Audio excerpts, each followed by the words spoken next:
Hello, happy Thursday. I hope wherever you are that you and your loved ones are safe and well, that you're having a good week and a good day. This week is a little bit different.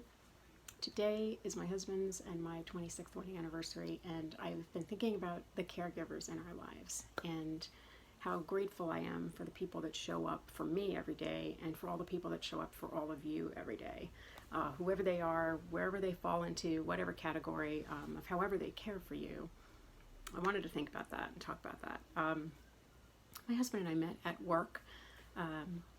He had been there for a few years, and when I showed up, I had started college, left college. I didn't know what I wanted. The only thing I was sure of is that I needed a job, and this was it. And so he was away at a conference when I started. So I didn't meet him until I was about a week or so in. Over the course of that first week, I was thinking, this is kind of a nightmare. I don't know what I'm doing. I don't know what I'm doing here. This is not where I want to be. He came back from the conference and I was like, wow, I love this job. Things are really looking up. I'm going to commit myself 100% more than I already was. Anyway, so it worked out. But I was very, very young. I had 19 going on 20 at the time. And when I met him, and immediately was like struck by lightning practically, I had the thought in my head, I'm going to marry this guy. And which was insanity to me, because I was not only not thinking about marriage, I was in my, brilliant youthful life plan. I was thinking, oh, I'm going to do things for a while. I'm going to work. Maybe I'll get married when I'm 30. Maybe I'll have kids when I'm 40, 35 or 40. Who knows? Anyway, obviously I got married right after I turned 22, and I had my daughter right, I think, around when I was 28 years old. And so never make a plan that you think is life is going to stick with, because it just doesn't work out that way. It worked out better in my case. But I was thinking about the caregivers, and I was thinking that over the course of these 26 years, all the time, this was not, my health issues. Obviously, when you're with anybody for any long-term amount of time, things happen, life happens, people get sick, people need help, medical things happen, emergencies, financial stuff, whatever it is, life happens. And so, a lot of life was happening. Right after I turned 25, I had contracted Lyme disease. By like a month later, I was diagnosed with lupus and fibromyalgia, and I was just getting started in my nursing career, which my husband supported 1,000,000%. He was so proud of me, and such a big part of why I ended up succeeding in any of this, because he always saw more for me and in me than I ever saw for myself or in myself. So I'm so grateful to him for that. But yeah, so he had to show up a lot very early in our marriage, and he never complained, never balked, never said like, this is too much, or I can't do this, or I can't be there. He just was there, and was a fierce ally for me. When doctors were rude or we were left waiting a long time, he really went to bat for me. And so I know there are other people like that in the world, showing up for all of you and all of my online friends, that maybe we don't say thank you enough, because maybe we say thank you, but maybe we forget, or maybe we sometimes take it for granted. And the thing I was thinking of, and it makes me a little choked up thinking about it, is when my family encourages me to share, I think the thing we have to remember is that we don't live in a vacuum. You know what I mean? What we say and what we share lands somewhere. And I think about all the times I say things to my husband, and I always say I feel bad like that I'm complaining, and he's like, you're not complaining. And he wants me to share these things. And our daughter, who's amazing, is the same way. But I feel, it dawned on me earlier in the week, I was thinking, but every time we do, and we have to, because otherwise things fester and it doesn't work out very well. And it's not honest. But it lands somewhere, and our caregivers, the people that, we're telling all this stuff to, they have to share it and process it. And all of our life backpacks, which are already heavy, get a little bit heavier. And so we can't avoid the sharing and the interactions where other people need to know what's happening for us and to us. But I think it's good to remember the gratitude for that, because I can't imagine how heavy my husband's life backpack is. It's pretty heavy. Not just with his own stuff, but with my stuff, with our daughter's stuff, with worldly stuff, family stuff, everything. And And so I want to say thank you. I want to say thank you.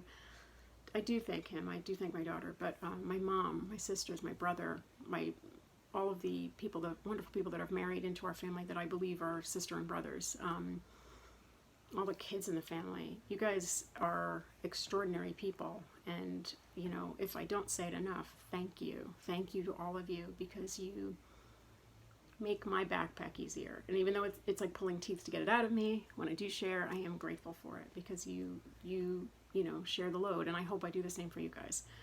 But for all the people out there, whatever you're doing, whatever burden you're carrying, when you unload that on another person,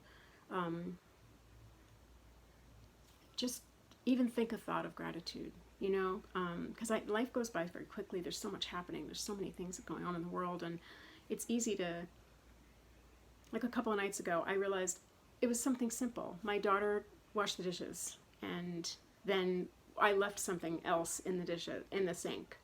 And she, in passing, right before she went to bed, went and washed it. And then I got into bed and I was thinking, wow, I never thanked her for washing that. And it's something so small. And she would say, what she does say, oh, come on, it was nothing. But it wasn't nothing, because it was something. It was something I didn't have to do. And she's constantly asking me for things that she can do for me to make my life easier. Little things or big things, gratitude matters. And so I want to say thank you. I want to put a thought out into the universe for all of the caregivers, the good doctors, the good nurses, the amazing radiologists, the technicians, the nursing assistants, the bus drivers, the cab drivers, the police officers, the firefighters, the teachers, the parent coordinators of all these schools, the artists, everybody deserves gratitude or a good thought, because they're shouldering, I should say, their own burdens. And so for every person that makes me smile and unburdens me even for a few minutes, you know, somebody with a cute dogs, animals, I mean, gratitude for them. We don't deserve them, but I know this seems like a off the rails type of thing, but it matters. And I want to remind everybody that I think we're all in such a rush, and we're all, especially now with COVID and quarantining and masking, and with masks on, people can't, like, perfect example. When I went to the doctor last week, when I came back out and I went to check out at the desk, there was an older lady, and she started arguing with the gentleman at the desk, who was wearing a mask the whole time. They have to wear masks. It's part of their policy. And she was yelling at him about wearing masks. And so I could see he was so frustrated. Now, if I didn't have a mask on, I would have shown him, like, it's okay, you know? But I couldn't do that. I couldn't even whisper to him, it's okay. So in the end, I just said, you know, hang in there, have a good day. But I wished I could have conveyed that with my expression. And I could see he was just over it, because, you know, it was kind of a pointless argument, and she really was, like, yelling at him, like, what did he do wrong? That was my question. Like, everyone's wearing a mask. What are you upset about? But anyway, she had her own issues, you know, wanted people wearing masks, and everyone was. But I think it goes too fast, and we're all, like, we've been so separated from each other and so cut off from each other that I think it's easy to forget that we need that connection. We need people to convey the good things and not just the negative things. And the news, everything is so negative. So thank you. Tell somebody thank you today. Smile at somebody if you can. Send a picture of a selfie to a friend. Text, how are you? Check in with people. Because there isn't one person. I don't care how old you are. I don't care how young you are. There is not one person on the planet that isn't carrying a bunch of rocks or boulders in their backpack. And I don't know, when somebody does something funny or says something funny, a meme. I got a funny meme the other day, and I've been sharing it with my sisters and my mom nonstop, and my brother, because it's so flipping funny to me. And then it makes everybody else laugh. And then even though they're all going out to their offices and things like that, but if we can all, or they send something funny to us, and it's just, you know, we were on a FaceTime the other day, and my brother was so funny, the tears were rolling down my face. You know, it was just funny, and the kids, and it's, when we share laughter, when we share good things, we release endorphins, and then I think we're better for everybody. We're better for ourselves, we're better for our families. But to the caregivers, whatever role you play in life, thank you. I don't think you get thanked enough. I mean, my husband has been on this journey with me since 1998, and there have been some very bad days, and never once has he ever, in all these years, said to me, it's too much, I can't do it. Ever.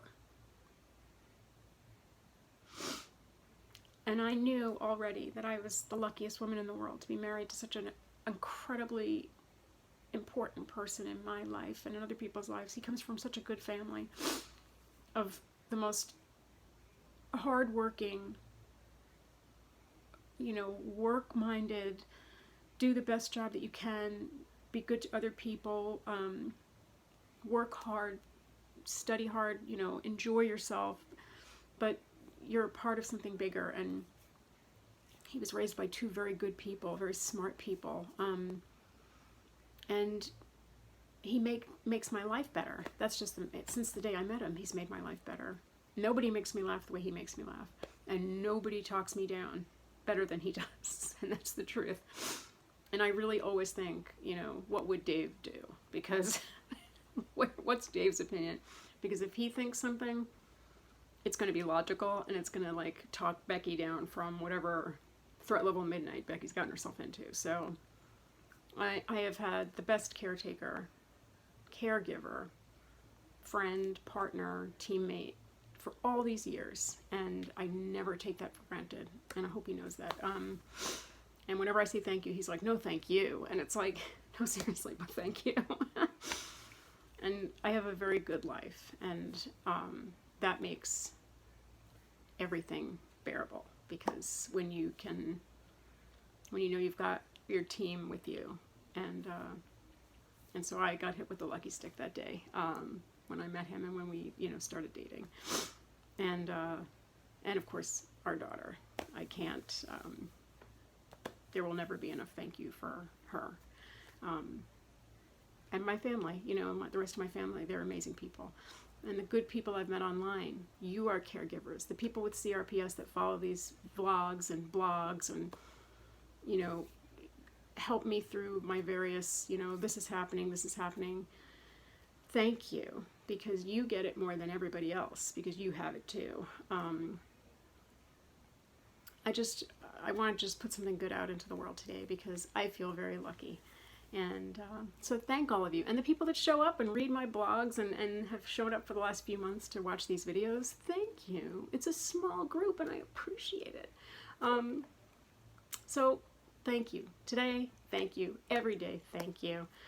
I hope that you have a low pain, no pain, low aggravation, no aggravation kind of a day, kind of a weekend, because that's what we hope for and that's what we deserve. But especially, just send something good out into the world today. Even if it's a thought, think something good for somebody else, because it'll get to them. It will. Maybe not in a way that we imagine, but it'll get there. And so I'm thinking a million good thoughts for all of you. A million good thoughts for my husband and my daughter. And that's it. So I'll see you tomorrow via the blog, and next week for another video. Bye. Be well.